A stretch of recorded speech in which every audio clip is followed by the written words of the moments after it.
بقول لك يا ده انت وهو، انا عايز كوبايه شاي، مين فيكم هيعملها لي؟ يا عم يا ناقصاك وحد فاضيلك؟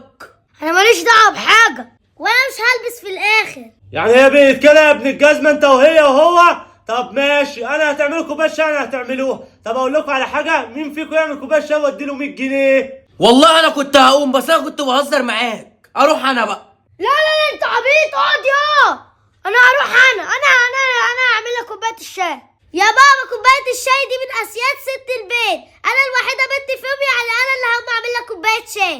يا زباله يا ماديين. طب انا مش هوديكي ولا انت ولا فؤاد، روح يا بيلي اعمل كوبايه الشاي. يا ابن المحظوظه، اشمعنى هو يا عم؟ ده انت قاعد بارد يا. هياخد ال 100 جنيه لوحده، هياخد ال 100 جنيه لوحده. عيل بارد. اعمل كوبايه الشاي. ده انتوا عيال زباله. الواد قام يعمل كوبايه شاي عشان فيها فلوس، وانتوا خليكوا قاعدين كده، حسابكوا جاي معايا. طعمه جامد، خد يا ابو الشاي اهو. حبيبي يا بيلي يا حبيبي. الماني. حبيبي.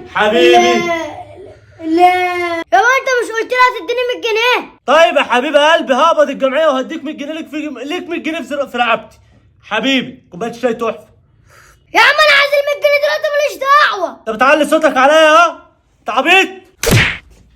ماشي يا بابا. ده انت عيل مش متربي، ترزع كده جنب اخواتك. ضحك عليك يا عبيط. والله انا كنت عارف انت هتعمل كده. ايوه انا كنت عارف. ضحك عليك. ضحك عليك.